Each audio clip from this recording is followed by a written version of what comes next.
A very good Sunday morning, everyone. Great to have you joining us here on Eat, Drink, Explore Radio, your live source for lifestyle, information, food, beverages, travel, you name it, tourism, all the fun stuff in life in a healthy and sustainable manner. I'm your host, Randall White, and Patty Pyburn joins me as my co-host today and every day.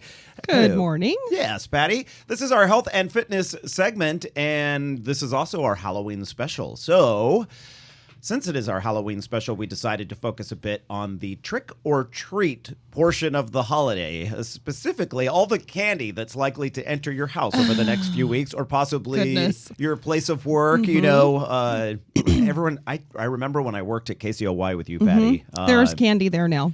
There's already candy. Mm-hmm. I used to say, could you guys please not Stop bring the candy in? You know, but they always would. And then I just don't want it there because if it's not there, I won't eat it. You know, That's how I am. That's how I shop. Yes, if you don't buy it, it's not in your house, you can't eat it. Yeah. So fortunately, we live in a neighborhood where few kids come, if any. So we... you are not a trick-or-treat hotspot. No. So we don't have any candy in the house, typically. Okay. Hey, joining us from Philadelphia this morning, but typically at her office in Minnesota, is Catherine Zaratsky. She's a dietitian with the Mayo Clinic, a returning guest, and we're glad to have her back with us for this annual topic that vexes the best of parents. Welcome to the program, Catherine. Well, thanks for having me, Randall. Nice to talk to you again. I bet you get this question this time of year all the time. Is there a healthy amount of Halloween candy? Well, that's a good question. I don't know that I have the answer for any one person, but I think it's a great question that every person should ask themselves. Is there a healthy amount for me? And I think that's just a really great awareness question for any adult, or maybe even a conversation between adult and a child. That's a very good point. You don't want to take all the fun out of Halloween. No. Well, as a parent, I didn't want to do that to my kids. They're teenagers now, so it's a little different. But, you know, to say, oh, you can't have all that candy, so you want them to have the initial fun. But then what do you do when they have this giant bag of candy? Right. And I think, you know, I actually tried this last year with my own children, and I said, so, you know, Halloween is coming, and you're going to have all this candy. What are you going to do with it? Mm-hmm. And just starting just that open, kind of ended conversation of, what do you think you're going to do with that big mass of candy? And just to see their reaction, and then you can kind of coach them through, like, do you think you'll want to have one piece or two piece? And then, you know, even like where they're going to eat. Are they going to sit down at the kitchen table and go through it, rather than, oh gosh, if you sit in front of the television when you're watching your favorite program, do you think you'll even taste how good that candy tastes, you know, how good the flavor is? So just even bringing about just that general awareness, you know, even that overall beyond candy, you know, where we eat, how much we eat. How much we savor. Exactly, exactly. So you know, if this is your favorite candy, by all means, sit down and enjoy the heck out of it. I would put mine into piles, and I would put like all the tart candies together, and then I am a categorizer that way, and then I would put all the chocolate bars, you know, together. And I don't remember actually finishing all of my candy. Now, when I was growing up, we just took the candy, put it in our room, you know, and that was it. But nowadays, I think there's a lot of parents, when it comes back into the house, it comes into the parents' control. Right. They have control. They put it away, and then they ration it out. Is that a good way to go about it, Catherine? Well, and I think, you know, for every family, you know, they can certainly decide how they want to do it. But I think involving the child involves them in some just important kind of skill building around decisions about portions and volumes of food that we want to eat. And so, you know, someday they're going to be on their own and have to make that decision. So if you can kind of teach them those skills, you know, when I eat this, am I eating it because I'm hungry? Am I eating it because it just looks good? Am I eating it because it's a reward of some kind? Am I eating it because it's Halloween and then tomorrow it's not Halloween and I'm fine with that? Just getting at more of the root of, you know, teaching kids, you know, you should eat, you know, when your stomach's hungry, and when your stomach's not hungry anymore, you should stop. Yeah. You know, one thing that my kids did, especially when they were younger, they're a year apart. So there was this whole, like, going through the Halloween candy, pouring it out on the table or the living room floor, and prioritizing and trading. trading, right. One wanted more of the tarts candy, one wanted more of the me. chocolate. Yeah, so they would kind of trade around and figure out what was the most important candy and what was least important. And at some point in our house, candy just disappeared. It just wasn't there anymore. With no real, they kind of just didn't even realize what was happening. Because you were eating it? Because I made it disappear. I vanished. I see. I vanished it. And they didn't miss it, right? Right. At a certain point, they kind of lost track of, because I didn't let them have it in their rooms. It was in one central place in the kitchen. Yeah. Hey, Catherine, is there a candy, so this is for the people doing the shopping, the candy shopping. Are there better choices that could be made, like dark chocolates or, things along those lines? Well, that's a good point. Certainly there's some research to show that darker chocolate, that's 65% or greater, can impart some health benefits. Mm-hmm. Otherwise, if you're choosing candy that has, say, more, maybe that's a little more airy or light, has more kind of air whipped into it or incorporated into the candy making process. Like generally, it's going to have more volume, but not as many calories. Right, and the little fun bite-sized kind. Right, and and that is, I think the one of the wonderful things about the bite-sized candy is it can be, if you can control the number that you eat, can be like a really nice, if you just need that little sweetness to kind of after a meal, or you just want a little bit, you can certainly work sweets into your diet if you control the volume. And 75 calories for most of those kind of bite-sized candies is can work very nicely into someone's diet, less than 100 calories, and they can go walk or work that off. As long as you keep it to limit your bites, right? Count your wrappers. Exactly. Randall, you mentioned the candy in the office, and I find that coworkers say, well, I have all this Halloween candy at home, and I don't want to eat it. I don't want my kids to eat it. Well, then they bring it to the office. Right, so I'm bringing it here. Does that happen at the Mayo Clinic? I don't picture like large bowls of candy at the Mayo Clinic. Not in most offices, no. It actually in our city, and I would encourage people to look into this in their own. Is we actually have some of our local dentists have a candy buyback program. So for every pound of candy the kids bring into the dentist office, they get $1. Oh, that's cool. That is, yeah. So it kind of, and then the dentist will either ship it to the troops overseas, or give it because they're to working it off other for sure. places. Yeah. And their snacks are limited, so some Halloween candy there is much appreciated, I'm sure. That's a great idea. I like that, Catherine. Now, when I spoke with you on the phone yesterday, this is Catherine's first trip to Philadelphia, and this really falls in line with the whole Halloween candy thing too, because it's a short-term, once-a-year occasion. So it's not like we've got bowls of candy in the house all year long, and so an ongoing problem that we need to battle in most cases. But did you partake in a Philly cheesesteak sandwich as we had discussed? I have not just yet. Okay. I have a colleague here that is very interested in finding one. I might be along for that walk. So I'll have to let you know. And then in part also with a rating of how good it was. Yes. There seems to be many best in the city. Oh, there are, yeah. Pat's and Geno's are across the street from each other, as I was telling you, and I personally prefer Pat's. And since it's one of the, when in Rome situations, I do go with the Cheese Whiz, which is what you're supposed to have. Which I didn't even recognize that that's what it was until you told me. You should have heard her yesterday. What? So, well, Catherine, it is always such a pleasure to have you on the show. Well, thank you. It's always nice to talk to you, too. Catherine's got a great blog there. We recommend you check it out. It's called Nutrition Wise, and she shares it with colleague Jennifer Nelson. We have a link to it right there in our program summary, part of the radio tab at eatdrinkexplore.com. Catherine Zaratsky with the Mayo Clinic in Minnesota. Thank you, Catherine. Thank you. All right, stick around, everyone, because straight ahead, we're talking Halloween-themed wine. There's a couple of wineries on the Central Coast that sort of bank year-round on this holiday, and we'll talk to them coming up in just a moment. You're listening to the Eat, Drink, Explore Radio Network. Hi, this is Vanessa North, owner of Lewis Wine Bar, San Luis Obispo's new popular downtown destination for local wines and craft beers in a gorgeous lounge setting. The wine list at Lewis refreshes monthly, offering approximately 50 different wines from SLO, Santa Barbara, and Monterey counties, with about half available by the glass. Lewis Wine Bar isn't just about the wine, though. Craft beer lovers will find themselves in heaven with our extensive list, including 4 rotating draft handles and scores of interesting bottled brews. Lewis has a light menu of appetizers, including cheese, salami, and our famous bacon s'mores. Here's something you don't hear every day. We welcome outside food, so you can bring your farmer's market cuisine or order local takeout and eat it right here at our bar. So whether you're a slow local or just passing through town, we always welcome you here at Lewis Wine Bar. To find out exactly where we are, you can check us out at lewiswinebar.com. That's L-U-I-S, like San Luis Obispo.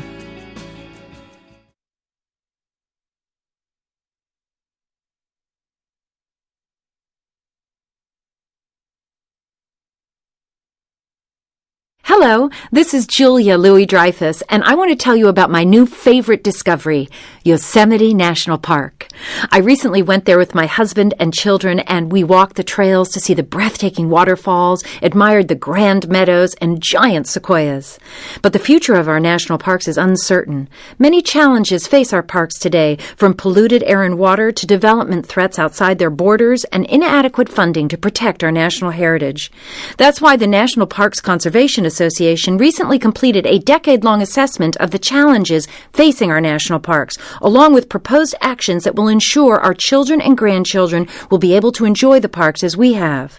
Our national parks have inspired Americans for nearly 100 years. As we approach the centennial of the National Park Service in 2016, please join us in helping to protect our national park legacy. Find out how at www.mpca.org.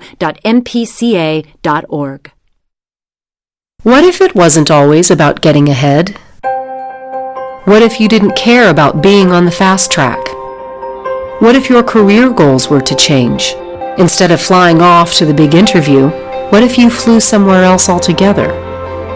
To embark on a different track, to volunteer in ways you never dreamed of, in places you never imagined yourself being.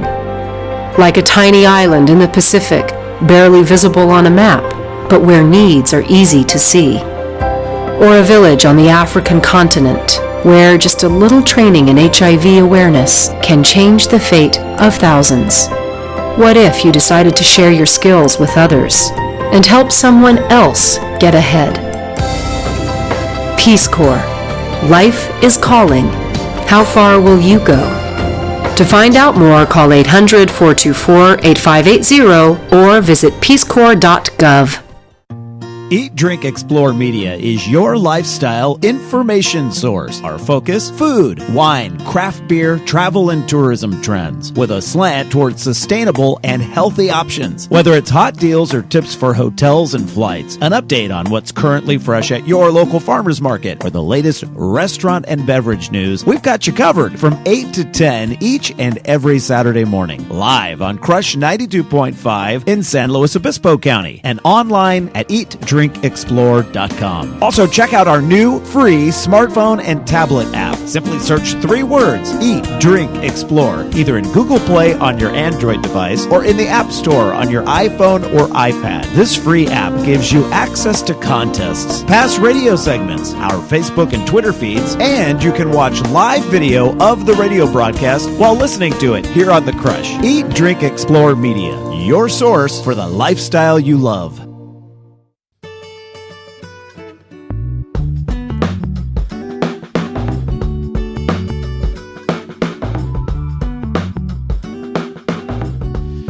Good morning. Welcome back to the Eat, Drink, Explore radio program on this October morning. It is 8:33 as we turn our focus to the libations you may choose to serve at an upcoming Halloween party. I'm your host, Randall White. Patty Pipern joins me in studio as well. Good morning. Good morning, Patty. So you've seen the punch with the dried ice fog, right? Yes, indeed. It's got that spooky kind of ghoulish elixir quality to it, right?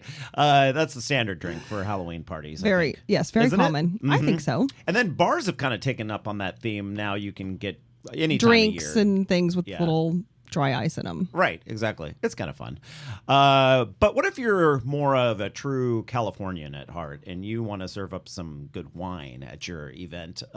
Well, as it turns out, you have a couple of local choices appropriate for the occasion.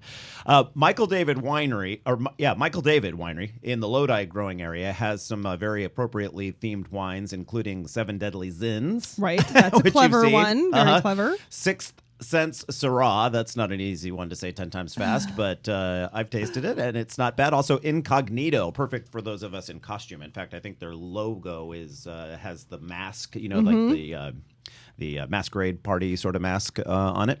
But in the Paso Robles wine growing region of the state, there are two wineries that fit the bill. We've got Chronic Cellars and also Ghost Cellars. And Jake Beckett joins us in studio. He is an owner and in charge of marketing at Chronic, and sleep deprived this morning because his 5-week-old decided it was a good night to be up, right? Yay! Yep. Hey, welcome into the studio here, Jake. Thank you. Great to have you here. Had a bottle of your wine recently. You're selling it at Costco?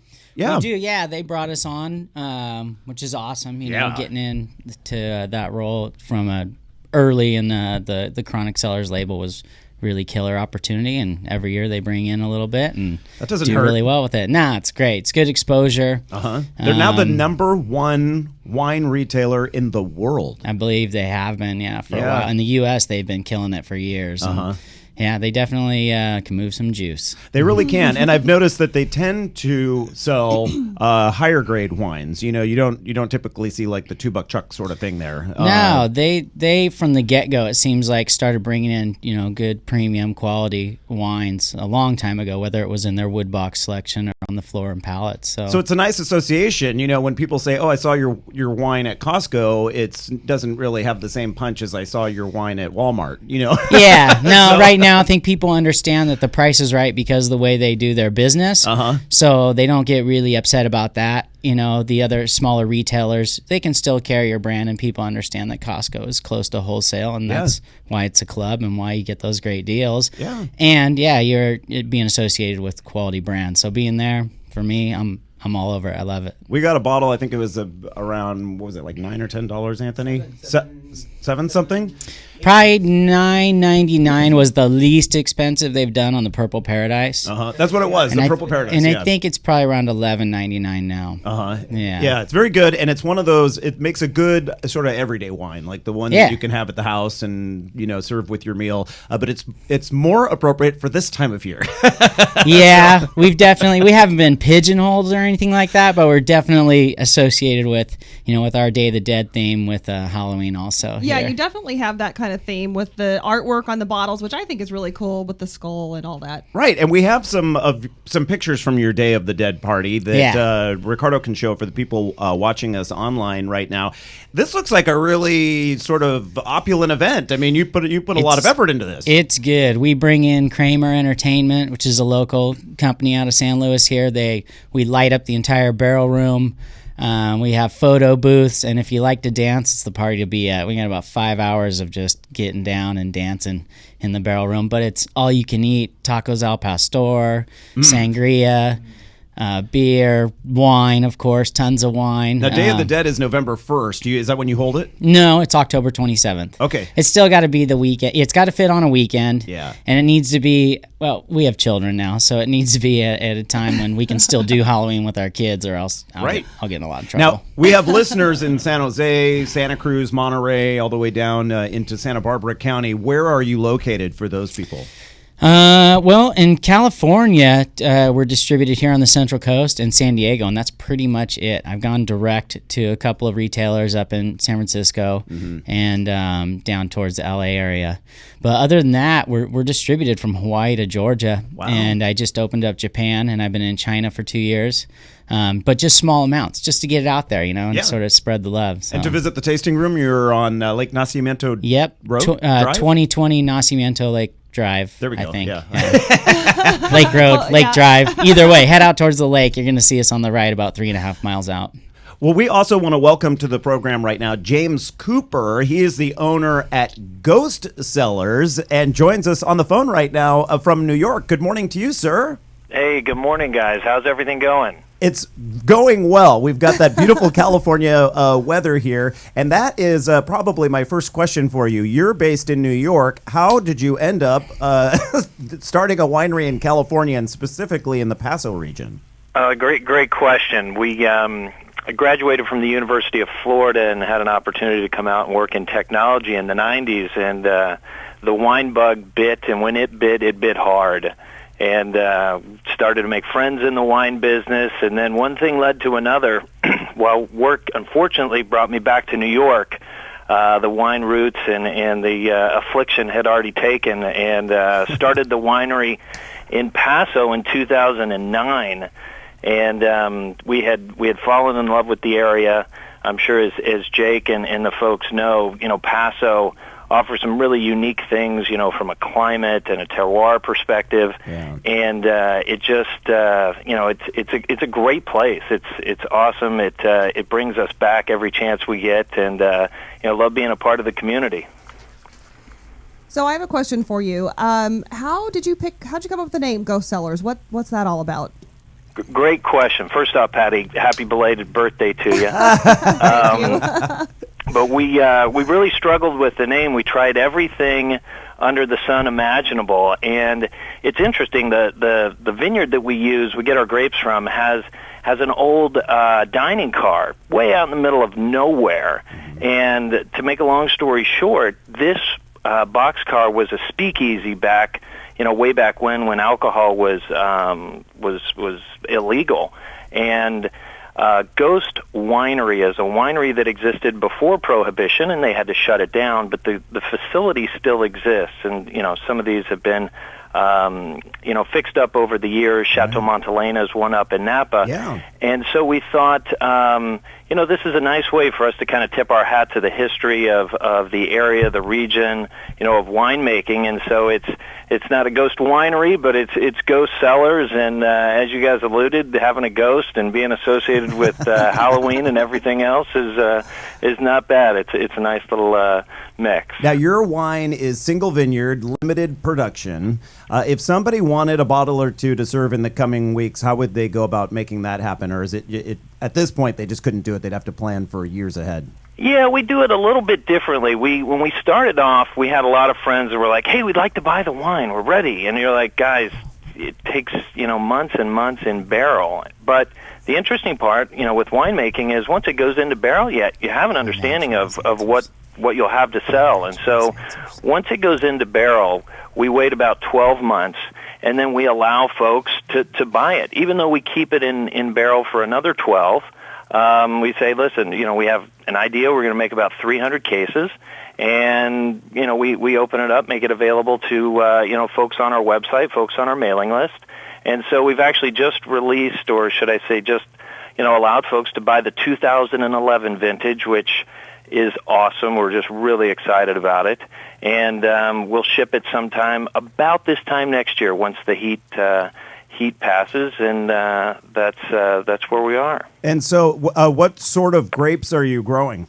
Yeah, we're primarily a Cabernet-based wine. Mm-hmm. It is a Cabernet, which, as the law states, is more than 85% Cabernet. And then for the 2010 vintage, we have 86% Cabernet, 12% Cabernet Franc, and 2% Merlot. So it's we blend it based on the fruit we have available and what goes best together. But it's Cabernet. I'll tell you what, it's delicious. I got a chance to sample it. What was that, about a year and a half, a little more than a year ago, I guess it was, right? And I came to visit you up there in the Paso area, and we opened a bottle or two, and let me tell you, or two.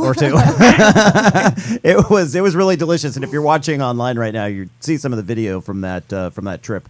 It was a fun one, and thank you for sharing that wine with me, James. And good luck on future vintages. Keep us up to date as you do. You contact me on a regular basis, and I appreciate that. James Cooper with Ghost Cellars joining us live from New York. Thank you, James. Thank you, guys. Have a great day. And back here in studio, we have Jake Beckett. He's an owner and in charge of marketing at Chronic Cellars. And you were saying that you're glad you haven't been pigeonholed as like this once a year sort of wine, and it's just about, spooks. The ghoulish season. Right. How do you, as the marketing director, how do you keep that from happening?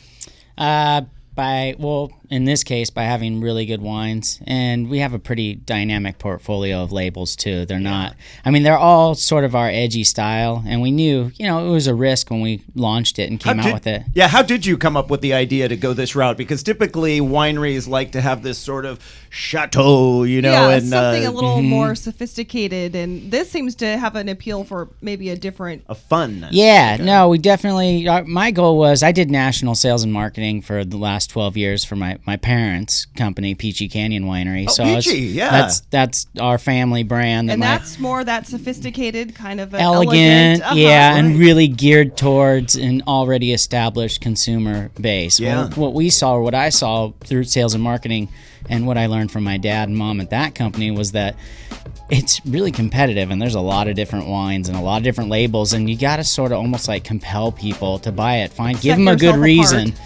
Yeah, Jake, I thank you so much for being here. Jake Beckett, Chronic Cellars. Go out and get a bottle for the Halloween season. Thanks for being here. Come to the party, October 27th. Hi, this is Vanessa North, owner of Lewis Wine Bar, San Luis Obispo's new popular downtown destination for local wines and craft beers in a gorgeous lounge setting. The wine list at Lewis refreshes monthly, offering approximately 50 different wines from SLO, Santa Barbara, and Monterey counties, with about half available by the glass. Lewis Wine Bar isn't just about the wine, though. Craft beer lovers will find themselves in heaven with our extensive list, including 4 rotating draft handles and scores of interesting bottled brews. Lewis has a light menu of appetizers, including cheese, salami, and our famous bacon s'mores. Here's something you don't hear every day. We welcome outside food, so you can bring your farmer's market cuisine or order local takeout and eat it right here at our bar. So whether you're a slow local or just passing through town, we always welcome you here at Lewis Wine Bar. To find out exactly where we are, you can check us out at lewiswinebar.com. That's L-U-I-S, like San Luis Obispo. Eat, Drink, Explore Media is your lifestyle information source. Our focus, food, wine, craft beer, travel, and tourism trends, with a slant towards sustainable and healthy options. Whether it's hot deals or tips for hotels and flights, an update on what's currently fresh at your local farmer's market, or the latest restaurant and beverage news, we've got you covered from 8 to 10 each and every Saturday morning. Live on Crush 92.5 in San Luis Obispo County, and online at eatdrinkexplore.com. Also, check out our new free smartphone and tablet app. Simply search 3 words, Eat, Drink, Explore, either in Google Play on your Android device or in the App Store on your iPhone or iPad. This free app gives you access to contests, past radio segments, our Facebook and Twitter feeds, and you can watch live video of the radio broadcast while listening to it here on The Crush. Eat, Drink, Explore Media, your source for the lifestyle you love. Seems everybody's going organic, including lawn care. Did you know communities across the country are converting their lawns, playgrounds, and playing fields to an organic care program? And it's working. You can safely control weeds and pests and have a beautiful lawn. Your kids, pets, and water supplies will be safer, and your neighbors will be green with envy. Oh, and in the long run, organic lawn care is cheaper than doing it the conventional way. Switch to organic lawn care today. Visit pesticidefreelawns.org. The folks who brought you this public service message. Check out pesticidefreelawns.org today. Across the nation, people are stepping up for their mothers, fathers, husbands, wives, partners, sisters, and brothers. They're leading the way and walking to end Alzheimer's, the 6th leading cause of death in the nation. Together, we can reclaim the future. Walk to end Alzheimer's. Start a team. Join a team. Go to alz.org.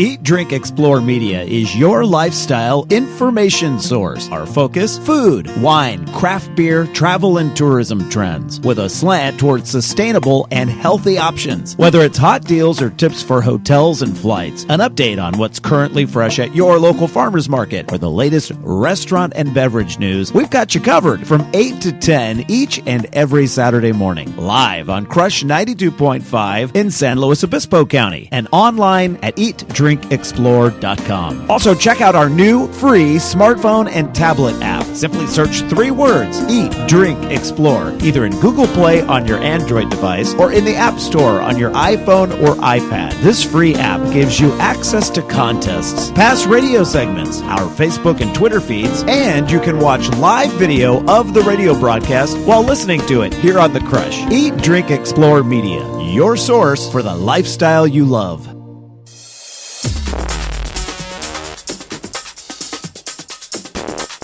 You waited all week, and it's finally here. The Eat, Drink, Explore Weekly Travel Deals Extravaganza. That's right, and a very good day, everyone. I'm your host, Randall White. Time to hear insight from the best, the gurus of bargains, the luminaries of budget travel. And this week, we take a look at locations which match our Halloween theme, and we'll be speaking with Gabe Saglia from Travel Zoo to get those deals in just a moment. I am your host, Randall White. Patty Pyburn right here next to me. Good morning. And Jake Beckett from Chronic Cellars. Pardon me right there. I felt bad because the segment ended rather quickly, but we have a hard break there and snuck up on us. We had to get out.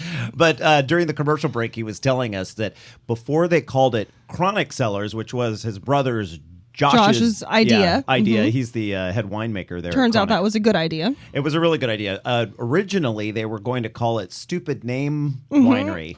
As they were thinking about how do we brand ourselves, they were like, insert stupid name here, Right.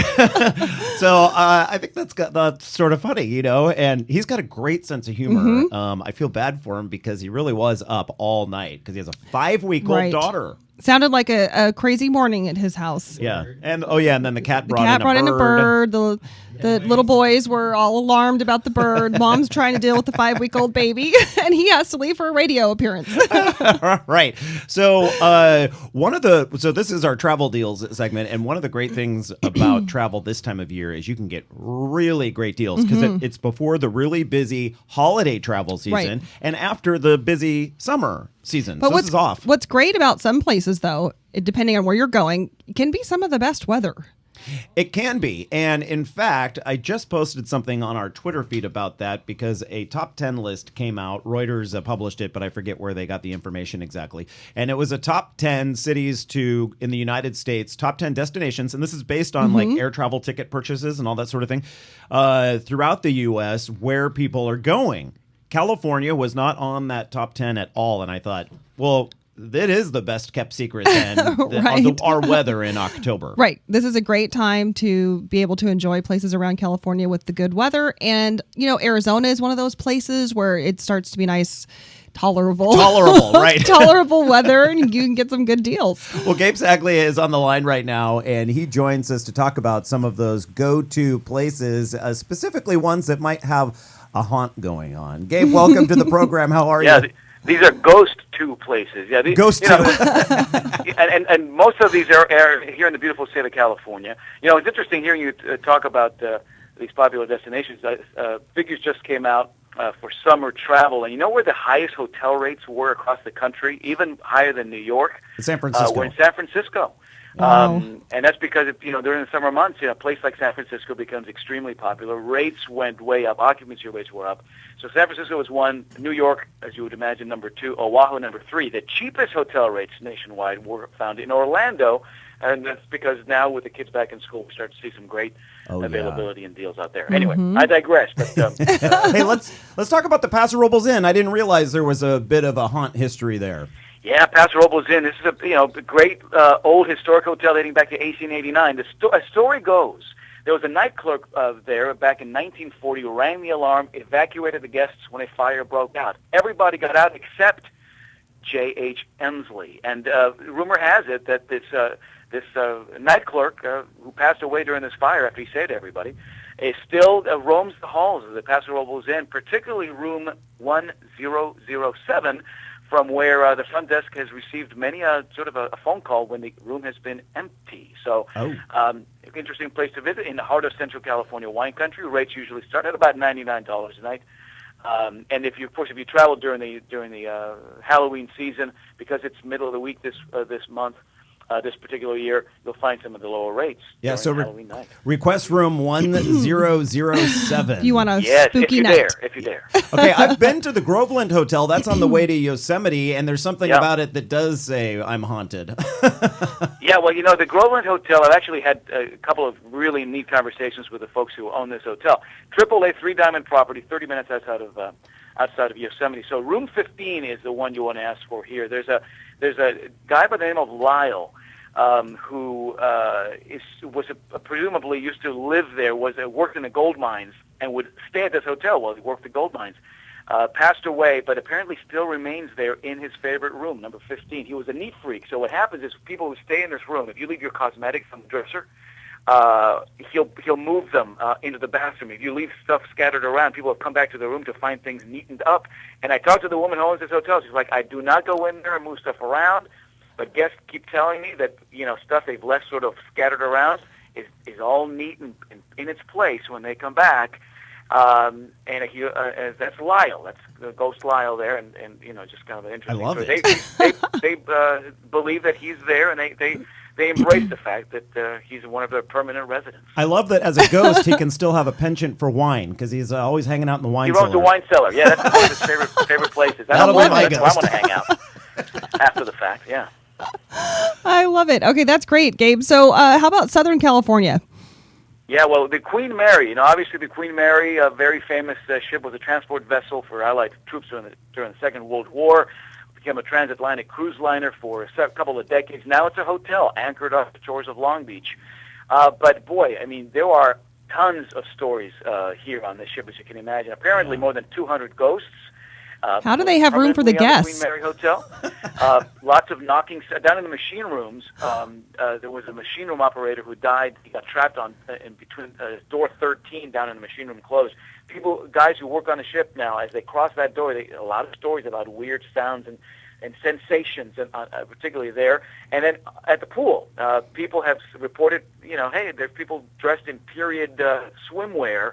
Or they'll see wet footprints by the pool, and in fact, nobody's been there. There's a pool on the Queen Mary? I didn't realize that. Yeah, it's a very kind of Art Deco style pool there, sort of reminiscent of its glory days.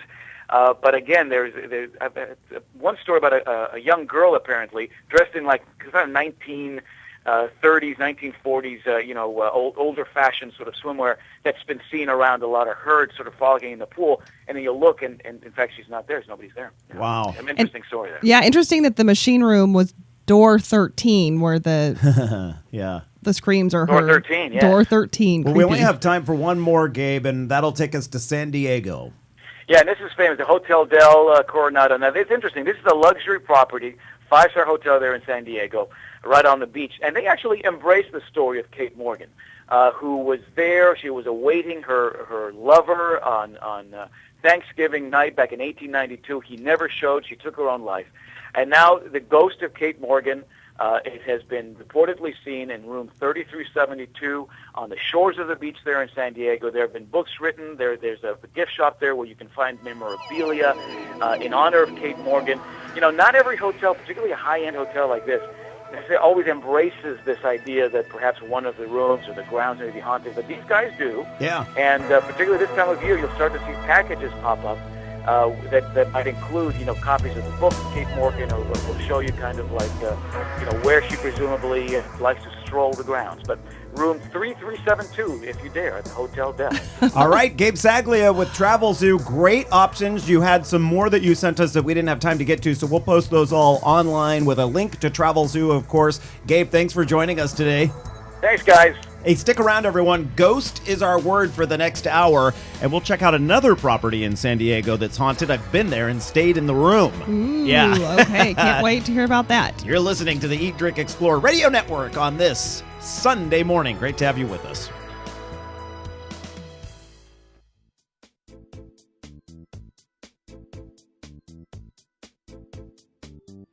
The Eat, Drink, Explore radio show is currently in a local commercial break.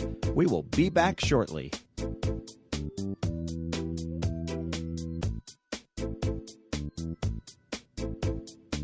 Get the latest audio, video, and breaking news from Eat, Drink, Explore Media by following us on Facebook, Twitter, and YouTube. We're easy to find. The URL extension for all of those sites is simply Eat, Drink, Explore.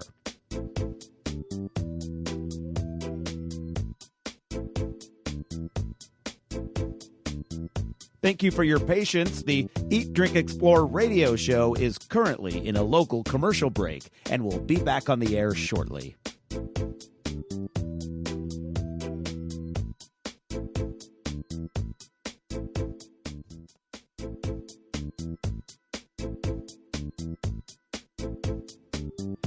The Eat, Drink, Explore radio show is currently in a local commercial break. We will be back shortly.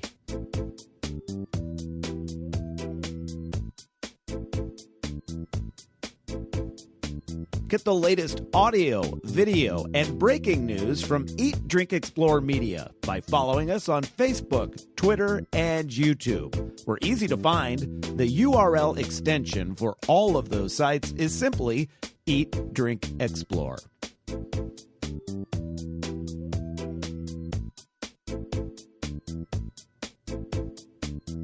Thank you for your patience. The Eat, Drink, Explore radio show is currently in a local commercial break and will be back on the air shortly.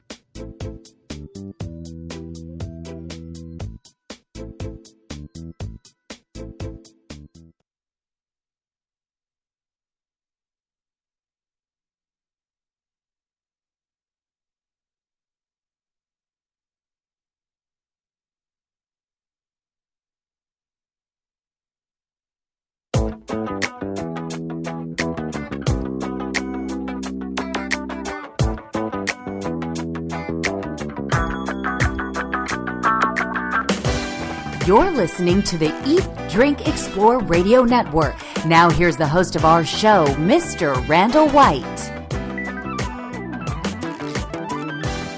Very good morning, everyone. Great to have you joining us on this October the 7th.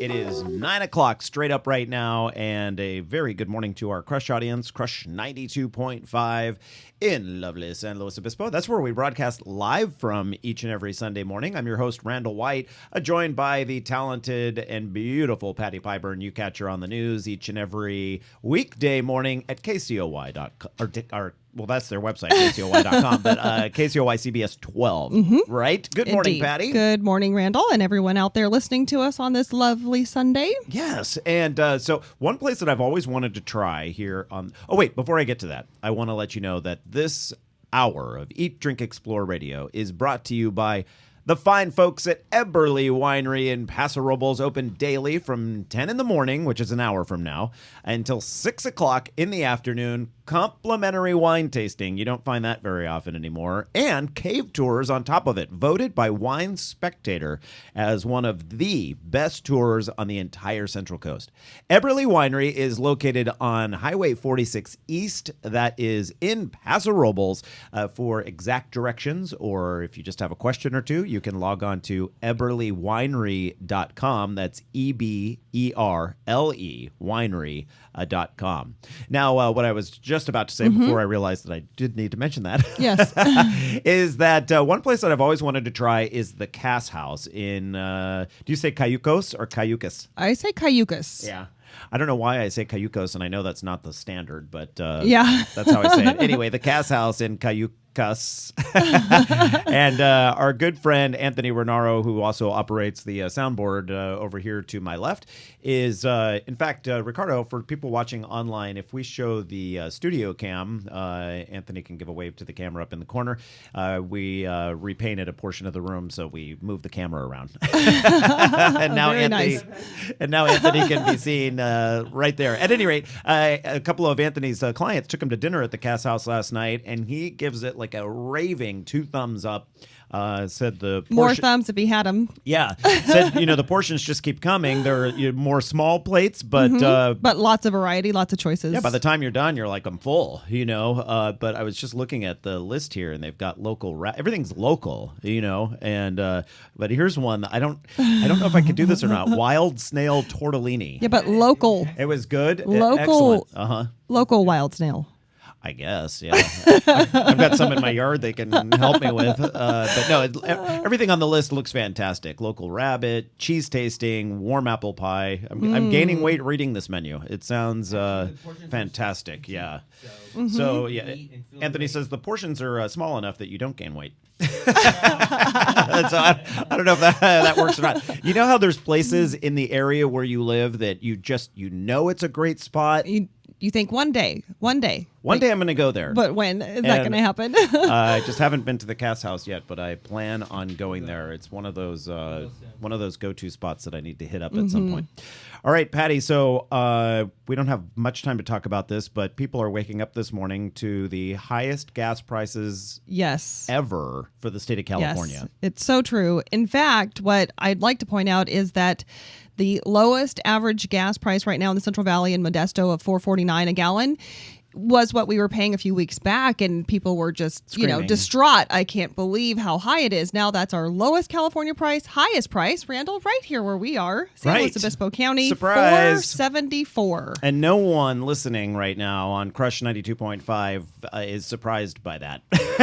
You've just been we always pay the highest. We traditionally pay more than other places in the state of California, which means other places in the United States. If I have enough gas in the tank, I wait until I am, far away to buy mine. Yes. To fill up. Right now, that's a good plan. Oh, boy. All right. Stick around, everyone. A minute from now, we are starting the final hour of the Eat, Drink, Explore radio program, our compass word ghost, and we've got our trivia smackdown in just a moment. You're listening to the Eat, Drink, Explore radio network. Back in just a moment. Eat, Drink, Explore Media is your lifestyle information source. Our focus, food, wine, craft beer, travel, and tourism trends, with a slant towards sustainable and healthy options. Whether it's hot deals or tips for hotels and flights, an update on what's currently fresh at your local farmer's market, or the latest restaurant and beverage news, we've got you covered from 8 to 10 each and every Saturday morning. Live on Crush 92.5 in San Luis Obispo County and online at eatdrinkexplore.com. Also, check out our new free smartphone and tablet app. Simply search 3 words, Eat, Drink, Explore, either in Google Play on your Android device or in the App Store on your iPhone or iPad. This free app gives you access to contests, past radio segments, our Facebook and Twitter feeds, and you can watch live video of the radio broadcast while listening to it here on The Crush. Eat, Drink, Explore Media, your source for the lifestyle you love.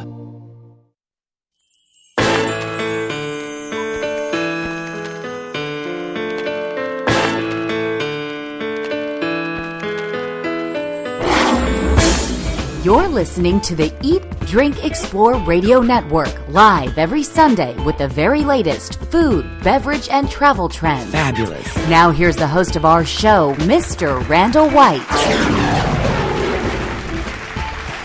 Good morning, everyone. Great to have you joining us. We always love it that you start your Sunday morning off with a little Eat, Drink, Explore Radio to add to your knowledge base of life's enjoyment.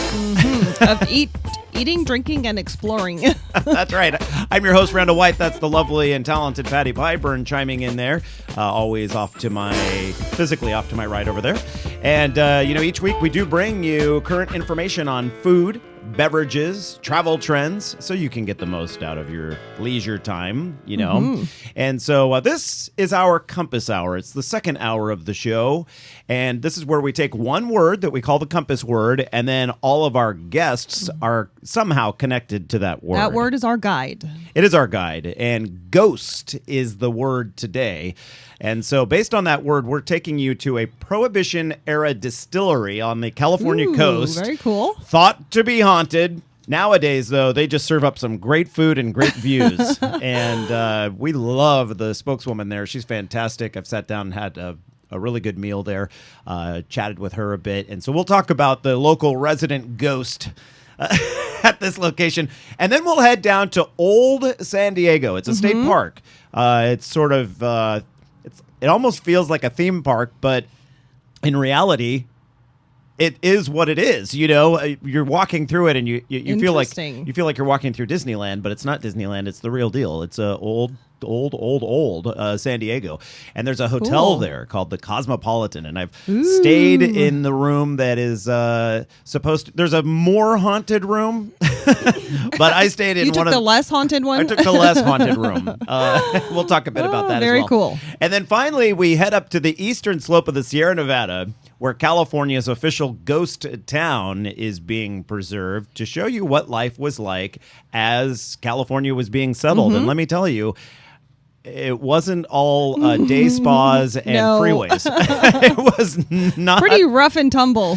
It was not comfortable at all. And we've got, if you're watching us online, you can see some video of some of these places, because I've visited each one of them and recorded some of the video that we have to show you. But right now, it is time for our segment of the show. It is the Compass Word Trivia Smackdown. And so all of our trivia questions will be based on the word ghost. And as is tradition, we'll let Patty go first. Okay. And Patty, you can go ahead and throw me your first question. Okay, in the spirit of travel, the Eat, Drink, Explore way, what city, according to the American Institute of Paranormal Psychology, is the most ghostly, most haunted city in America? In America. In America. I'm going to go with New Orleans. I don't know why, but I just feel like that would be the most haunted. You're wrong. I'm wrong. Oh. Yeah, okay. Okay, I'm sure there are some ghosts roaming the streets of New Orleans. It's actually Savannah. Oh, Savannah, Georgia. You'll like this. Specifically, the Moon River Brewing Company is one of the most haunted places. It used to be the City Hotel, built in 1821 by Eleazar Early. Don't you like that name, Mr. Early? It used to be the post office of the city as well, and it is now this brewing company, but people go there and say ghosts kind of push them and jostle them around while they're there. Savannah is supposed to be a fantastic place to visit. Beautiful. Other haunts in Savannah as well for the ghost hunters out there. Great walking area and all that sort of thing. Okay, so this one, children listening might enjoy. It's a little along those lines at any rate. According to UrbanDictionary.com, so this is sort of American slang, what is a food ghost? Ooh, what is a food ghost? A food ghost. You got me on that one.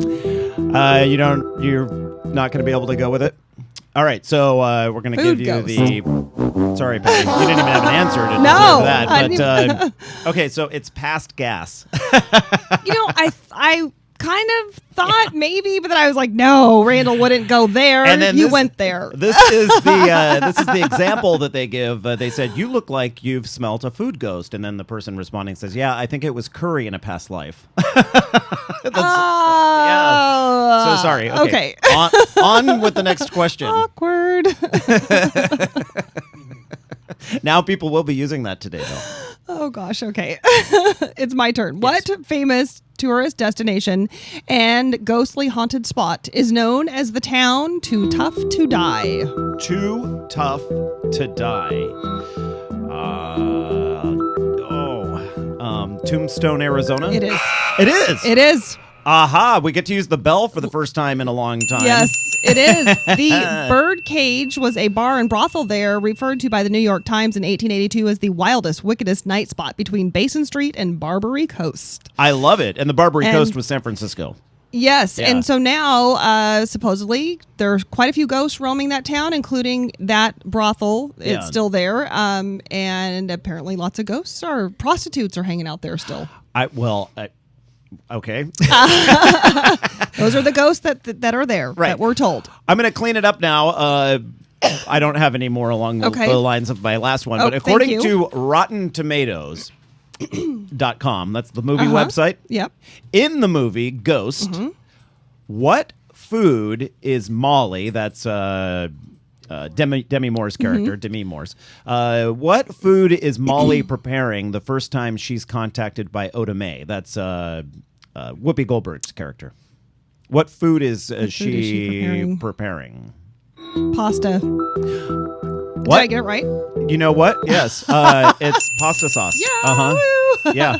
Awesome. Okay, good. And you know what? I got that before I saw the answer when I was researching this. I was like, I think it was, if I remember correctly, it was like a ragu or something, you know? Okay. Right. Woohoo. So, all right. Patty. Are we 1 for 1 this morning? We are 1 for 1. Okay. So there is quite a few haunted spots in California. We were hearing some from Gabe Sagley of Travel Zoo. Death Valley is a haunted spot. Yes. And who is said to be haunting the Furnace Creek Inn in Death Valley? The Furnace Creek Inn in Death Valley. Is it someone more current or a long time ago? It is a newer ghost story. It's a newer ghost story. Compared to most of them. I'm going to say Bob Hope. No. that was good. Actually, very nice. The ghost haunting the Furnace Creek Inn is Chef James Marquez. Oh. Apparently he got sick and he was forced to leave, and he died after he was no longer the chef there. He was chef from 59 to 1973. So it's more recent, but now they say that he hangs out in the kitchen and wanders through the halls, closes doors, and so forth. And he yells at people, "No soup for you! No soup for you!" All right, Patty, in the arcade game Pac-Man, aside from the dots and the power pellet, you've played Pac-Man, right? A few times, million times. Okay, well then you should know this. What does the Pac-Man character eat to gain extra points as the ghosts chase him or her in the case of Miss Pac-Man? Cherries? Do they eat cherries? Is that your answer? Trying to remember. I feel like there were little floating cherries. Okay, I'm actually going to give you the bell for that because it's fruit. Fruit. Okay. Yeah. Okay. So more general. Yeah. Okay. But cherries is one of. I remembered the cherry. Yes. Yeah. So good for you, Patty. Yay!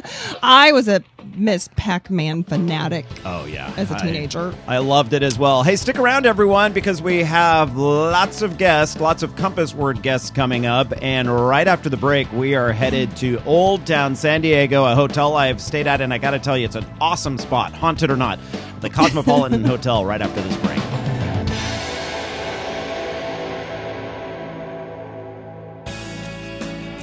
Hi, this is Vanessa North, owner of Lewis Wine Bar, San Luis Obispo's new popular downtown destination for local wines and craft beers in a gorgeous lounge setting.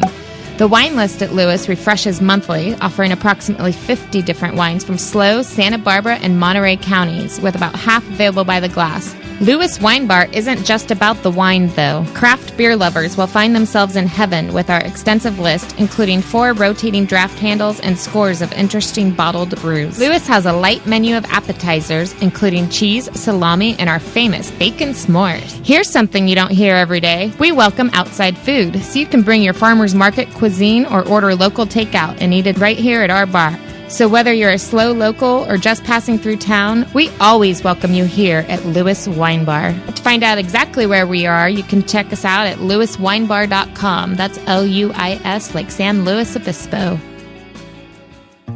Eat, Drink, Explore Media is your lifestyle information source. Our focus, food, wine, craft beer, travel and tourism trends, with a slant towards sustainable and healthy options. Whether it's hot deals or tips for hotels and flights, an update on what's currently fresh at your local farmer's market, or the latest restaurant and beverage news, we've got you covered from 8 to 10 each and every Saturday morning. Live on Crush 92.5 in San Luis Obispo County and online at eatdrinkexplore.com. Also, check out our new free smartphone and tablet app. Simply search 3 words, Eat, Drink, Explore, either in Google Play on your Android device or in the App Store on your iPhone or iPad. This free app gives you access to contests, past radio segments, our Facebook and Twitter feeds, and you can watch live video of the radio broadcast while listening to it here on The Crush. Eat, Drink, Explore Media, your source for the lifestyle you love. I don't recycle. I mean, we can just find another planet for your kids to live on, you know? Noted non-recycler Tommy Crenshaw talks about the future. Oh, I can totally see finding another planet that can support life when ours fills up with trash. Log on to YouGottaBeKidding.org and learn about all the ways you can recycle, unless you're into lame excuses like Tommy's. Hey, recycling's just not my thing. Starting over on a new planet? Now that's exciting. Don't be that guy, unless you want people looking at you funny. Log on to YouGottaBeKidding.org. Across the nation, people are stepping up for their mothers, fathers, husbands, wives, partners, sisters, and brothers. They're leading the way and walking to end Alzheimer's. the 6th leading cause of death in the nation. Together, we can reclaim the future. Walk to end Alzheimer's. Start a team. Join a team. Go to alz.org. Eat, Drink, Explore Media is your lifestyle information source. Our focus, food, wine, craft beer, travel, and tourism trends, with a slant towards sustainable and healthy options. Whether it's hot deals or tips for hotels and flights, an update on what's currently fresh at your local farmer's market, or the latest restaurant and beverage news, we've got you covered from 8 to 10 each and every Saturday morning. Live on Crush 92.5 in San Luis Obispo County and online at eatdrinkexplore.com. Also, check out our new free smartphone and tablet app. Simply search 3 words, Eat, Drink, Explore, either in Google Play on your Android device or in the App Store on your iPhone or iPad. This free app gives you access to contests, past radio segments, our Facebook and Twitter feeds, and you can watch live video of the radio broadcast while listening to it here on The Crush. Eat, Drink, Explore Media, your source for the lifestyle you love.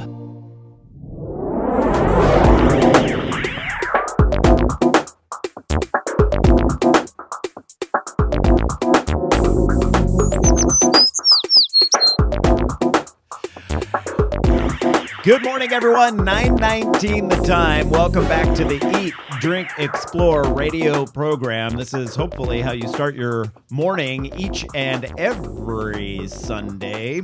I also want to say a thank you for all the people that called last week to win the book that we were giving away. It was a cool book. It was a fantastic cookbook that we gave away, and when I took a look at the list, because it's an 800 number, so you can see where everyone calls from. Right. We had calls from all over the state, including Palm Springs. So awesome. We're not on a radio station in Palm Springs yet, but that means people were listening online. Yeah, so that's great. I want to say hello to anyone that's in Palm Springs right now listening. We certainly sorry you didn't win. Yeah, but at least you tried, right? The chef was so much fun, and the book was awesome. Yeah, and the winner was a gentleman out of Monty out of Aromas, yes. And so congratulations, Monty. Okay, it is time to take another spin with our compass word ghost. Patty Pyburn and I are headed now down to Old Town San Diego, and you've got to check out this property, whether just to eat at the restaurant or if you can withstand the hauntings, if you're brave, you can stay there as well. And they give tours of the Cosmopolitan Hotel. It's been there a long time. It's a historic landmark, and we are joined right now by Catherine Miller to talk a bit about it. Hi, Catherine. Hi there. Good morning. Yes, good morning. Welcome to the program. Have you yourself ever experienced any of the hauntings there at the Cosmopolitan? Only a little. What's that one room number that's kind of a small room and it's off? It's not a room you can rent any longer. What room 19? Is that right? No, actually, we're a 10-room hotel. And room 11 is the one that's got a little spirit in it. Oh, room 11. And you still can rent that room? Yes, absolutely. Ooh. We have some video that we're playing from when we were there last time. And what we did was one of the workers showed us what the ghost does. It sits down on this bed and it...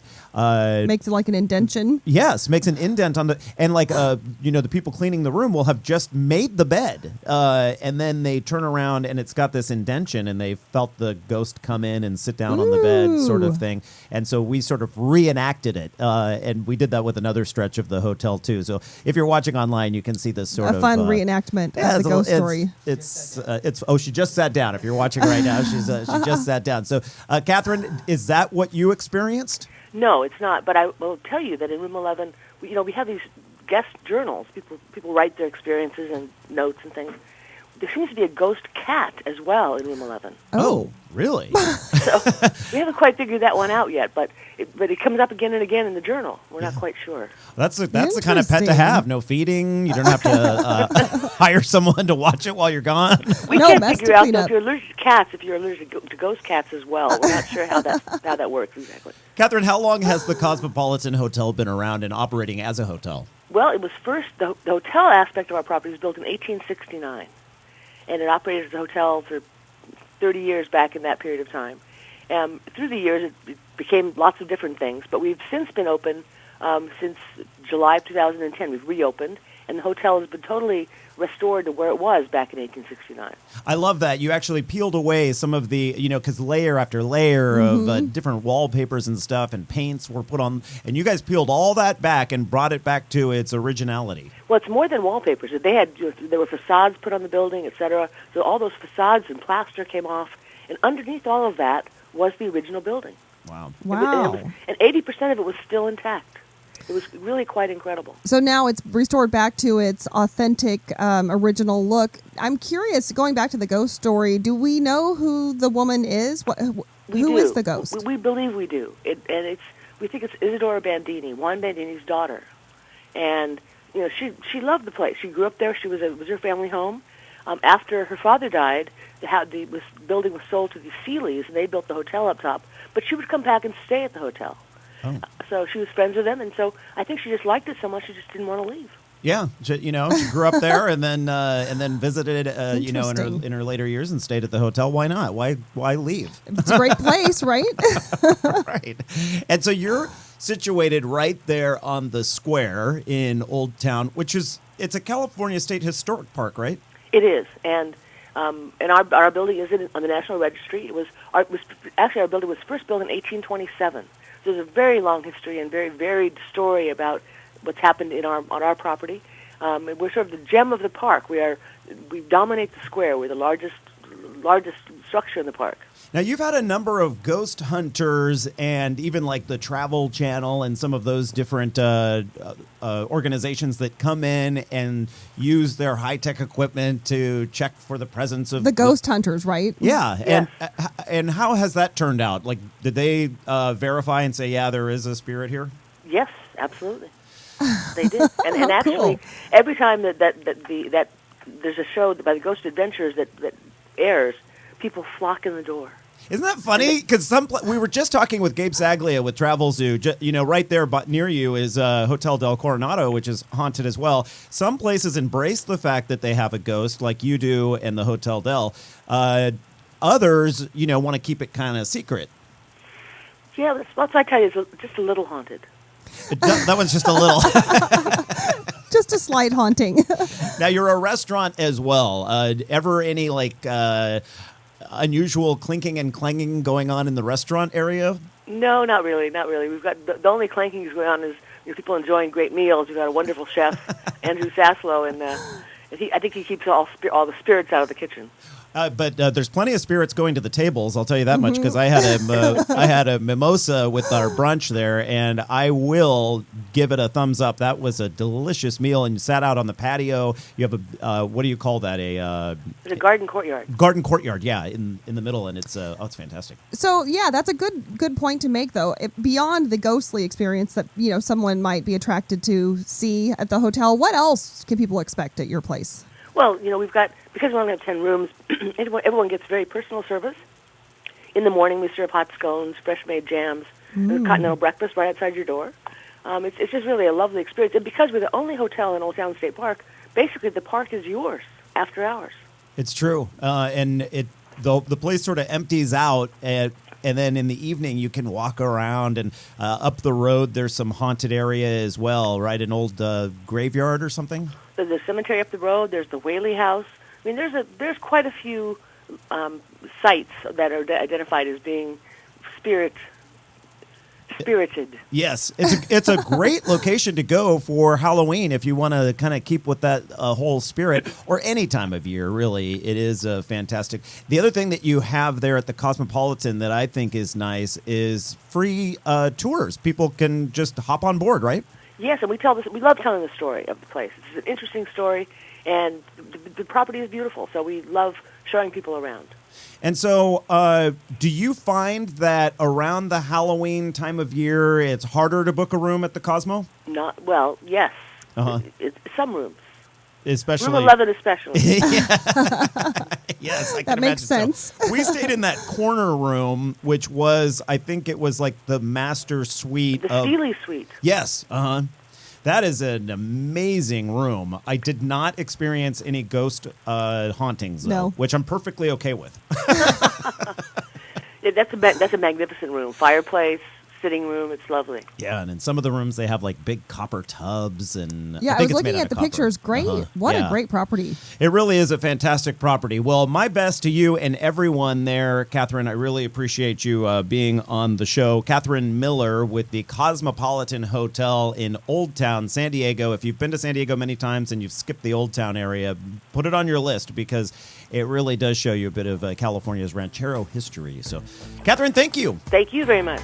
All right, stick around, everyone, because up next, we're heading way up the coast, at least from San Diego, but it's in our listening area, and it is a distillery that's haunted. Ooh, very cool. Yeah, one of those Prohibition-era distilleries right on the water, but you can enjoy a nice meal there nowadays and a pretty good view, too. You're listening to the Eat, Drink, Explore Radio Network on this Sunday morning, 9:28 the time. We're back in just a few minutes.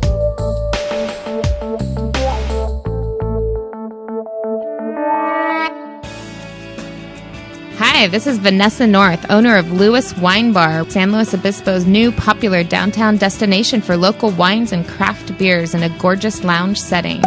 The wine list at Lewis refreshes monthly, offering approximately 50 different wines from SLO, Santa Barbara, and Monterey counties, with about half available by the glass. Lewis Wine Bar isn't just about the wine, though. Craft beer lovers will find themselves in heaven with our extensive list, including 4 rotating draft handles and scores of interesting bottled brews. Lewis has a light menu of appetizers, including cheese, salami, and our famous bacon s'mores. Here's something you don't hear every day. We welcome outside food, so you can bring your farmer's market cuisine or order local takeout and eat it right here at our bar. So whether you're a slow local or just passing through town, we always welcome you here at Lewis Wine Bar. To find out exactly where we are, you can check us out at lewiswinebar.com. That's L-U-I-S like San Luis Obispo.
Hello, this is Julia Louis-Dreyfus, and I want to tell you about my new favorite discovery, Yosemite National Park.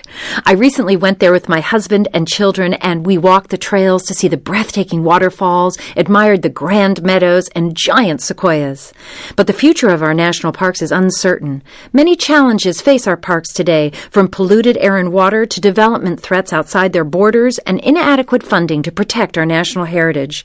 That's why the National Parks Conservation Association recently completed a decade-long assessment of the challenges facing our national parks, along with proposed actions that will ensure our children and grandchildren will be able to enjoy the parks as we have. Our national parks have inspired Americans for nearly 100 years. As we approach the centennial of the National Park Service in 2016, please join us in helping to protect our national park legacy. Find out how at www.mpca.org. At the American Lung Association, we're fighting for a day when we can all breathe easier. We're fighting for clear skies over every city and healthy lungs throughout the country. We're fighting to free millions of Americans from the addictive grip of tobacco and the devastating effects of lung disease. The American Lung Association isn't just fighting for air, we're fighting for all the things that make it worth breathing, and we can use your help. See what you can do at fightingforair.org. This is Betty White. I know you don't need one more thing to worry about, but listen, high blood pressure can cause kidney damage, blindness, heart attack, stroke, and you can have high blood pressure even if you feel all right. 1 in 7 adults has it, but it's easy to get your blood pressure checked, and you can treat it if it is too high. So don't worry about it. Don't ignore it. Just see your doctor and check it out. For your free booklet, visit the Will Rogers Institute at wrinstitute.org and find us on Facebook and Twitter.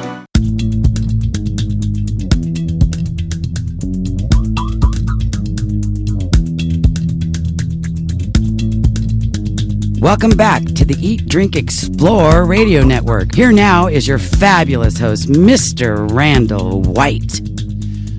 Well, thank you very much, Monica Vicente. She is one of our announcers, and great voice. I love the way that Monica says that. Welcome back, everyone. 9:33 the time right now. I am your host, Randall White, joined by Patty Pyburn, and our compass word for this hour is ghost. We decided to do our Halloween special early in the month so that you can check out some of the places that we discussed. Gives you a chance to go. Yeah, and in some cases you need to make reservations and that sort of thing. And the place that we're bringing you right now was once a distillery, I believe, during the Prohibition era, but now it's a great place to just go for a bite to eat and a wonderful view and maybe a haunting or two. We are joined by Melissa Vega with Moss Beach Distillery, and a big welcome to the show, Melissa. Hi, how are you? Great, and I noticed in the picture you sent me for the video simulcast that you're wearing a Giants shirt. Yes. So you are absolutely. You're probably bummed out by the 5-2 win yesterday. The Reds took game number 1, huh? Yes, disappointed, but game 1 better than game 5, you know. That's right. Good point. I like that. Okay, so for people that are unfamiliar with it, tell people how they can get to the Moss Beach Distillery. So the Moss Beach Distillery is about 30 minutes south of San Francisco, and we're right on the ocean above a cliff, and the views are amazing. I believe it's one of the best views in Northern California. It's in a residential neighborhood, very quiet. It's kind of like a little hidden gem. It is. I highly recommend people either use GPS or print out a Google map ahead of time, because as you're like, really, am I supposed to turn right here and then left here, and am I going the right way? But then when you get there, you're like, wow, this is great. Yeah, absolutely. You kind of drive through this little neighborhood, and you're like, oh, my goodness, I would have never found this on my own, But people do find you, and let's talk a little bit about the haunting of the area there. You took me back to I love that all these ghosts always find themselves either in the wine cellar or the liquor closet. There's usually some alcoholic beverage involved. Is it the whole spirits thing, you know? So, it must be. Melissa, that's where yours is located as well, right? Yeah, absolutely. We have it's a 2-level building, and a lot of our stuff happens in the downstairs area because back during the Prohibition era, there used to be rooms down there, and that's where people lived. And so we have a lot of stuff that goes on downstairs near our restrooms, and that's where primarily the ghost stuff happens. So tell us about your ghost. It's a very specific ghost, right? Yes, so her name is the Blue Lady, and the name came even from back during the Prohibition era. She always used to wear blue, and she was having an affair with the piano player, and we believe that she was married to the owner, and there was some sort of on-the-beach scuffle, and she was found on the beach the next morning stabbed. And so she was there, and her lover is there. We've spotted the female ghost as well as the male ghost, and so I think they're spending eternity together at the restaurant. Oh, so it's like a scandalous ghost story. A scandalous Very ghost scandalous. love story. Yeah. Yes. And then apparently there's another ghost where she found out that he was sleeping with the Blue Lady, and so she threw herself off the cliff, and she's been seen with like seaweed all over her, and so it's like this love triangle. Ooh, very complicated. Can you imagine spending eternity in a love triangle? That would be, No, awesome. it sounds horrible. But I guess if you have to, the Moss It's a Beach good place to do it. It's the place where you would want to make it happen. You have you celebrate this, and you have a drink based on the ghost. Yes, the Blue Lady. It's kind of like a blue lemon drop. Very popular drink. How do you make it blue? Blue curacao. Oh, okay. Yeah, it's like an orange flavored liqueur. it's very blue. I had a sip of it, and here's the thing. That day after I had lunch with Melissa, I had to drive all the way back to San Luis Obispo. So you really couldn't imbibe. I could only have the sip of that. But the food there, and we're actually showing some video of your location, and some people might be like, "Why are we seeing all this food?" Because you're talking about ghosts. But right. but the main focus of the piece that I was doing was on the food that they have there, and it's really fantastic. You have the fun sort of ghost atmosphere. And let's be honest, you could really work up an appetite doing some ghost hunting, right? That's right. What is your focus food-wise at the distillery? So our focus is California cuisine, coastal cuisine. We have a lot of seafood, clam steamers, salmon, halibut. We try to keep it seasonal so that we have the freshest stuff available, steaks, all kinds of good stuff, just kind of like American fare. Yeah. Sounds delicious. Do most people find you because of the ghost story? We do get a lot of people that find us because of the ghost story, yes. Any special event for Halloween? Do you do anything to bring in, celebration of the Blue Lady? Play it up a bit? Yeah. Yeah, well, actually today at 5 p.m. we're having a murder mystery dinner where actors come in and it's a dinner show, and there's a murder during dinner, and then the guests try to guess who the murderer was, and that's always really fun and exciting. So that's something we're doing today, and then we always, Halloween's it's one of our things. I've worked Halloween for many years, and it always seems that some weird stuff happens. I don't know if it's because it's Halloween or if it's because it's in our head, but it's, I remember last Halloween, this lady kept saying that she was being touched on the neck because she said she could feel the lady walking by her and touching her on the neck. It was very weird.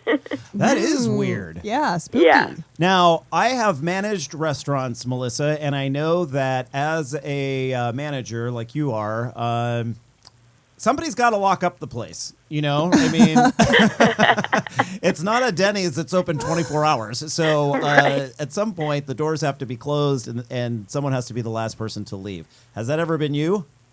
Yes, and it's extremely creepy.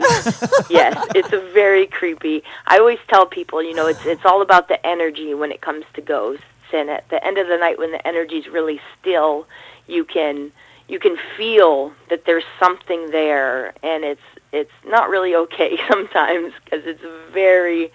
It kind of then your mind starts playing with you, and you're like, oh my God, did I see something in the corner? Did I not? Did I feel someone tap me on the shoulder? Did I not? And so it's definitely end of the night, very, very creepy in there. We try to go home in pairs. Do you feel like some people say they feel like a cold patch of air or something? Is that sort of what you're noticing from time to time? Yeah, I've definitely had that, and a lot of times it'll just be that feeling where you can feel somebody's kind of watching you, and I've definitely been behind the bar bartending, and I'll feel tapped on the shoulder, kind of moving out of the way, thinking there's another worker behind me, and then realizing there's no one there, and definitely stuff like that. It's more of a feeling than a visual. Yeah. And so, ghostly vibe. Yeah, the bar is upstairs, but most of your hauntings happen in the downstairs area. So that's apparently the ghost doesn't know that. Yeah, don't some of the guests report women have reported their earrings or an earring is missing or something, and then they find it. I was reading online that there are some different reports from the guests. Yeah, definitely. We have a higher than normal disappearance of one earring from women. Really? And it's very weird because even we had this one lady with this huge earring, and it was gone. We couldn't find it anywhere. And she seems to like women's earrings, and they disappear more often than they really should, higher than normal rating. Well, her backing probably got stuck in that seaweed, and then, now... She's got to replace that earring. Spending eternity in a love triangle with only one earring, that's not going to help you catch your guy, So. That will not work. Oh, gosh. So you are technically in San Mateo County? Yes, San Mateo County. Are you just over the Santa Cruz line? No, we're just south of San Francisco, so I'd say we're on the northern part of San Mateo County. Oh, okay. Yeah. Yeah. I took, what is it, 92 that goes over from 280? Yes, 92 from 280, and then you go up Highway 1. And we also have, you can come south from San Francisco down Highway 1, and we have a brand new $100 million tunnel coming in at the end of the year. That's right. Which will make it easier for people to come from San Francisco. And not so So windy. we're really excited about that. Yeah. Very cool.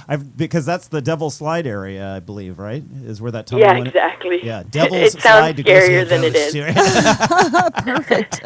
Perfect. Well, Melissa, I really appreciate you joining us today, and thank you for your hospitality when Chris and I visited you that time. My good friend Chris helped me shoot some of that, and we really had such a wonderful time meeting you. Just like the other locations, I didn't spot any ghostliness, but we were there in the middle of the day, so maybe that makes a difference. I don't know. And you weren't wearing earrings? Do you have any daytime hauntings? And well, not that day. But yeah, do you have any daytime experiences, or it's mainly at night? It's mainly at night. I usually tell people that, when it comes to ghosts, it's very energy-based, and, something could happen in the middle of the day, and you probably wouldn't even notice it because there's a lot of energy going on. Yeah. But when it gets dark and quiet, and that's when it definitely gets more creepy. Well, I'm all about outdoor areas when it comes to restaurants, and they've got a wonderful little outdoor patio there that looks over the ocean. I mean, can you ask for anything more, right? No. And the prices are on target too. A lot of places like that charge through the roof, but no, the Moss Beach Distillery, I highly recommend you look it up on a GPS or Google map and go visit them immediately and tell Melissa you said you were listening to the show and you said hi, and go there with 3 earrings so that you can leave with 2. Melissa, go Giants today. It's an evening game. Let's hope they pull this one off. We'll talk to you later, okay? Thank you so much, you guys. All right, up next, we're headed to Bodie Ghost Town. Are there hauntings there? We'll find out in just a moment. It's California's official ghost town, by the way. Ooh. You're listening to the Eat, Drink, Explore Radio Network, our Halloween special. Back in a moment.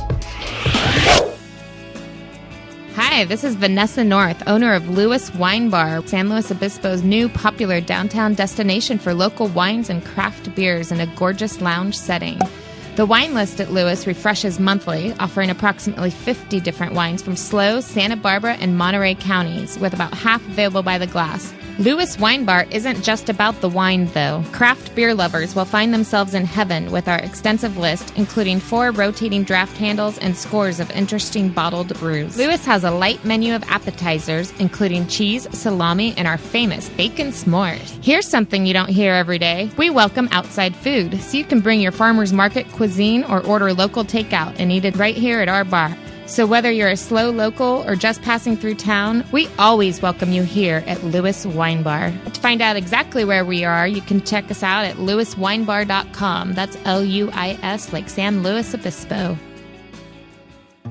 Eat, Drink, Explore Media is your lifestyle information source. Our focus, food, wine, craft beer, travel, and tourism trends, with a slant towards sustainable and healthy options. Whether it's hot deals or tips for hotels and flights, an update on what's currently fresh at your local farmer's market, or the latest restaurant and beverage news, we've got you covered from 8 to 10 each and every Saturday morning. Live on Crush 92.5 in San Luis Obispo County, and online at eatdrinkexplore.com.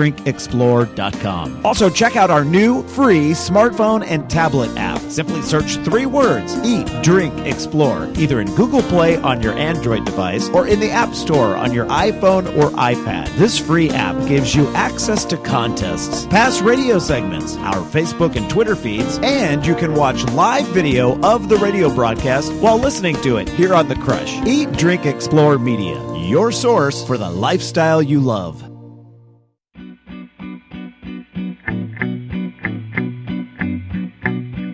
What do your status updates say? You're learning a new language? Going all organic? Instead of typing your feelings, what if you could put them into action? By creating a network to help keep kids off the streets, in a country like Armenia, or in Honduras, bringing IT into the classroom, or on a farm in Tanzania, helping stem the world's food crisis by creating a sustainable agricultural program. What if every ounce of your being helped update the status of a person, and in turn they did the same for you? Would this be enough social interaction? Or is this only the beginning of something larger? Life is calling. How far will you go? Peace Corps. Get interactive at peacecorps.gov/game. Eat, Drink, Explore Media is your lifestyle information source. Our focus, food, wine, craft beer, travel, and tourism trends, with a slant towards sustainable and healthy options. Whether it's hot deals or tips for hotels and flights, an update on what's currently fresh at your local farmer's market, or the latest restaurant and beverage news, we've got you covered from 8 to 10 each and every Saturday morning. Live on Crush 92.5 in San Luis Obispo County, and online at eatdrinkexplore.com. Also, check out our new free smartphone and tablet app. Simply search 3 words, Eat, Drink, Explore, either in Google Play on your Android device or in the App Store on your iPhone or iPad. This free app gives you access to contests, past radio segments, our Facebook and Twitter feeds, and you can watch live video of the radio broadcast while listening to it here on The Crush. Eat, Drink, Explore Media, your source for the lifestyle you love.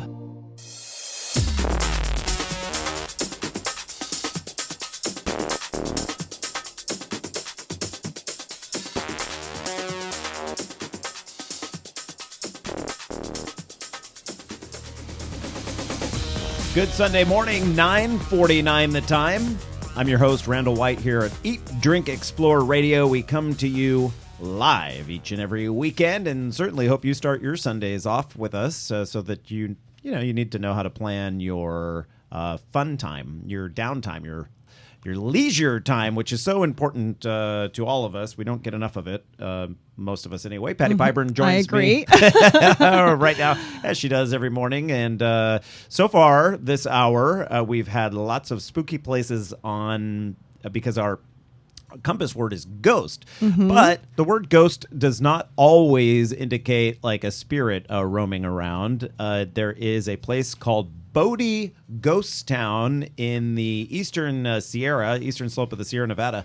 And the ghost there is not referring to a bunch of, actual spirits haunting the place, but more the fact that it's a ghost town in that everyone left it. And I believe at one point, Bodie was the largest town in all of California. Wow. But let's get the facts on that right now. We bring in Chris Spiller with California State Parks, because it is a state park, state historic park, and she can give us some of the details on Bodie. Welcome to the program, Chris. Hi, how you doing? Fantastic, thank you. And I'm wondering, do you get people that come out to Bodie because it's the Halloween season, and then you have to kind of explain to them, no, we're not a haunted place. This is more of a historical site. You know, that's funny because we get that year-round. Just this week, a gentleman walked up to one of our employees and said, on average, how many ghosts do you see here monthly? And, of course, he said he'd seen one already. And, of course, a lot of us that work here, I suppose there's some people that are more sensitive than others, but I've lived in 4 different houses here in 12 years. I'm sorry to tell you I have not ever seen a ghost, but right. We have a lot of really rich history here at Bodie that's well worth discovering. You actually live there in Bodie. I do, for most of the year. If you, we have a link online at eatdrinkexplore.com, and if you're watching the video version of our show, we have video from Bodie. These are accommodations that have been retrofitted? Yes and no. Uh-huh. Let's just say the insulation is pretty similar to what it was back in the 1870s and 1880s. A little drafty? Yeah, a little drafty, exactly. This was not comfortable living. No, it wasn't. There were 8,000 to 10,000 people here for about 5 years, and the winters could be harsh. Probably a lot of people rushed here with the excitement of gold discovery, and they found very harsh winter conditions. Average 16 to 20 feet of snow in a season, terrible winds that could cause huge snowdrifts, make it really difficult to get around or get up to your job at the mines. And temperatures in the winter regularly dropped into the negative numbers. Now, when you head out to Bodie, it's a very newly paved stretch of road that goes from the main highway 395 there for most of the way. But then the state park chose not to pave the final, 2 2 miles or so? It's about 3 miles. It probably seems a lot longer to some people. And the road has gotten exceedingly rough. I've seen it go down to the bedrock. And but the original intent was that there should not be a modern paved road coming into this very historic town. So to retain the authenticity, you're keeping the road the way it would have been back then, right? Yes, and actually the roads were probably even worse then. Yeah. Oh, I'm looking at pictures of the town online right now while we're talking, and the description is that it's in an arrested state of decay. Yes, that's correct. When it came into the state park system in 1962, it had been a ghost town for years. There's even a 1915 article from the New York Times referring to it as ghost town, even though people continued to live there and work in some of the mining operations. But when the state parks took it over, they took a look around and decided, no way were they going to take it back to what it was. Number one, 95% of it had burned down.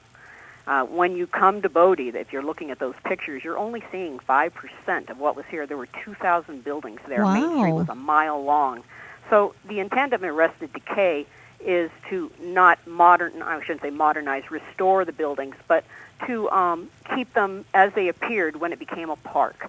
That means we're going to do roof work to keep the weather out, to protect the artifacts that are in the buildings, maybe repair a wall, put in windows. And it's a special restoration glass that comes to us all the way from Germany to do that kind of work. And you'll also see workers in the summer doing foundation work. So what sort of people lived there? Was it just miners? That was the main industry? It was a town like many other towns. For 5 years, the population boomed. There were 30 different mining companies and probably about 1,500 men working in the mines for very good money, $4 a day. But it was a mix of people. But in the early years, between 1877 and 1881, which we consider the boom period with the greatest population, there was a lot of men, let's put it that way, probably 10 to 1. 10 to Wow. 1? Yeah. So that would spur a whole other industry. Yes. There were almost 65 saloons and dance halls. And so the miners had a lot of things to do in their off time. And, of course, red light district sprang up. A very large Chinatown, almost 400 Chinese lived there at its peak in 1880. And the Chinese were not allowed to work in the mines or the mills.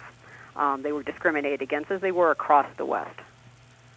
Interesting. I just am fascinated looking at these pictures, and it is amazing. There are some interiors showing like pool tables and the general store.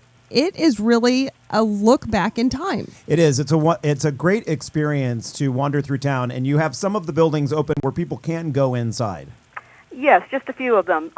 There is the Miners Union Hall, which is where you would go to join the labor union if you wanted a job in the mines.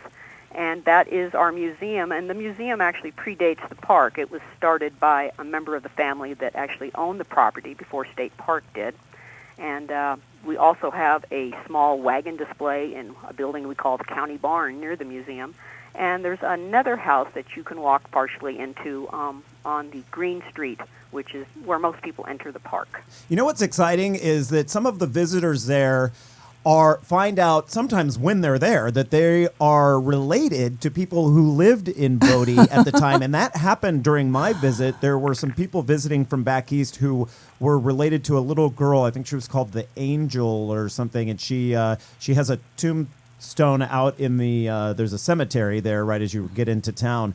And some fascinating stories you must hear all the time from relatives of people that once lived in Bodie. Oh, yes. We have an active resident research project. If we meet someone at the entrance station who say they're related, we urge them to go into the museum and fill out a form so we can get someone to get some information. And a lot of these people are very generous. They have a lot of old pictures, and they'll be happy to share that with the park. So that's what's really exciting about working at Bodie, is that history doesn't stand still.